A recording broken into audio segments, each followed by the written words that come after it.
Hey all, and welcome to this video. I'm going to talk this specifically about Amazon sellers and should you be a limited company or a sole trader right from the very start. Let's dive straight into it. Absolutely no fluff. My name's Hayden. I've been selling for 4.5+ years, some tens and tens of thousands of products on Amazon. And yeah, I wish there was a video like this when I got started so I knew whether to go with limited company or sole trader. So the mission of this video is that by the end of this video, you will know exactly which is best for you. Should you be a limited company or a sole trader? Now, just before we dive in, at any stage, if you decide to go a limited company instead of being sole trader, you can register a limited company and get a free business bank account for only £12 using Awesome with the link below. Nice, easy way to do it. So what's the problem? The problem is that when you're starting on Amazon, you just want to get started as quickly as possible. You just want to, whether you're doing retail arbitrage or online arbitrage, you want to get these products bought as quickly as possible and making money so you can get yourself out of your job. I feel the pain. I was there, trust me. But the problem is you've got to decide the legal entity that you want your business to be before you start selling so that you don't get any unwanted surprises at a later date. The first step is to decide if you're going to be a limited company or a sole trader. For a limited company, there's few things you're going to have to do differently. You're going to have to register on Companies House, sort the shareholders out every year, sort the shareholders out beforehand, which Awesome do quite straight away, by the way, if you use that link. And then the tax returns as well. You're going to have to sort out the tax returns. With a sole trader, you're going to need to do a self-assessment only, but there is other few cons of being a sole trader. I'm going to do a full pros and cons of being a limited company and a sole trader in this video so that you can go ahead and make the mind up for yourself. So let's start with a limited company. With a limited company, here are the pros. So number one pro, and the absolute best pro, one of the perks of living in the UK is the fact that you can set up a limited company. A lot of countries do not have this. You can set up a limited company and you can protect your personal assets. Okay, it's unlinked. That means that if you've got 2 cars in your family and you've got a house and you set up an Amazon business and God forbid you owe a supplier 100,000, the limited company is a separate entity to yourself. Therefore, they're not going to go after you if something goes wrong in your business. God forbid, it shouldn't do, but just in case it does, it's unmatched compared to your own business. Whereas if you're a sole trader, it's linked to you. The second one is professional image. Okay, so if you're looking to do wholesale or if you're looking to do bundles where you need to open suppliers with wholesalers, open manufacturers, or even talk to suppliers overseas, they're going to want a certain level of trust and credibility in yourself. They're going to want you to be professional in some manner. And if you're not a limited company, at the very minimum, I mean, ideally you want a VAT number as well, but you know, at this stage you're not going to have that until you're doing over 85,000 in sales. You're going to want to at least be, in my opinion, a limited company, because if you're not a limited company, you're not going to get taken seriously, and sometimes, quite frankly, they just won't reply. They won't reply to you, some of these wholesalers, or they won't take you seriously enough if you're not at least a limited company. It's like the barrier to entry is minimum. At least you want to be a limited company, in my personal opinion. Tax efficient of dividends from lower rate overall. Okay, so if you're a limited company, you pay yourself dividends. Now, I'm not going to go into the exact dividend breakdown. I'll do that in another video.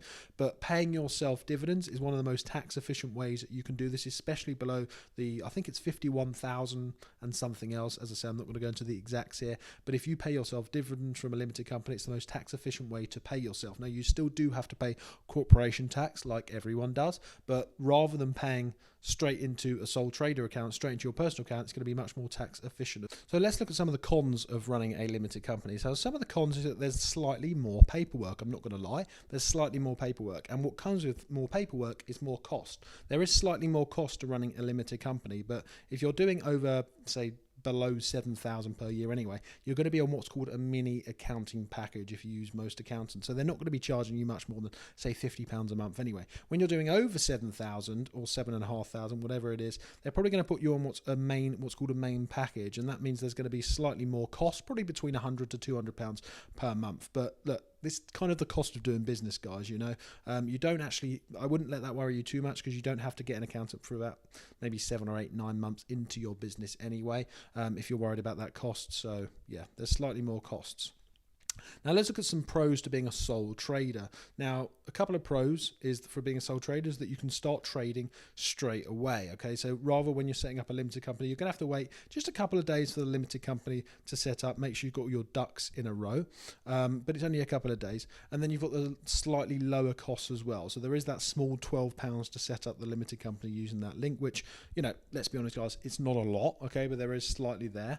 And also when you're doing tax returns and stuff, self-assessments, you're only going to have to do a self-assessment, therefore the costs are slightly lower. Having said that, if you're going to be paying more tax, then you've got to work out what you'll rather do, you know, pay more tax or be more tax efficient. Let's look at some of the cons of being a sole trader. There's no protection of your assets. As I spoke about earlier on in the limited company setup, it will protect you. So if you've got a couple of cars, you've got your house, you've got your family you want to protect, if a wholesaler went against you because you couldn't afford to pay them, there's no way they're going to be able to get to you. If you had, like, people that run, you know, property companies, for example, if there's council tax that hasn't been paid, you know, I know someone that had that, and the council couldn't go after them because it was stuck in that limited company that was now closed down. It's not connected to your personal name whatsoever. It's really, really nice to have that protection there. So there's no protection for your assets if you're a sole trader. It's less professional than a limited company as well. You're kind of a bit of a bedroom bandit if you're a sole trader, guys. As I said before, into the limited company pros is that you want that professional image from the start, or you might struggle to open wholesalers.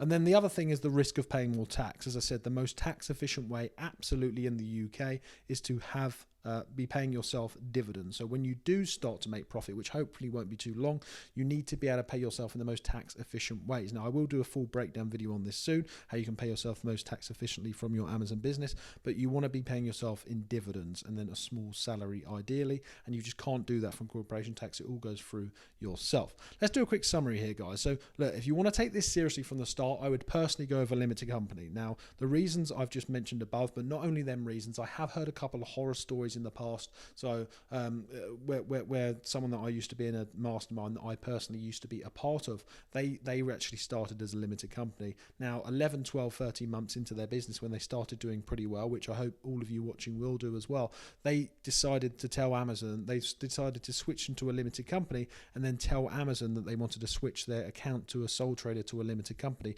When they went to do that, Amazon rejected it and took them a further 11 months or so for them to actually get their account verified. So they could not grow their business because they couldn't go VAT registered until they were a limited company with their accountant. So there can be a couple of horror stories there. But guys, in general, my personal opinion, if you want to take it seriously, you're going to have to go limited company sooner or later, especially when you hit the 85,000 VAT threshold, which per year is not a lot of money anyway. And as I say, using the link below, it's like £12 anyway. So it's, you know, to get it set up professionally. Yeah, I hope that video has helped. Make sure you like, subscribe. I'll see you in the next video. Thanks, guys.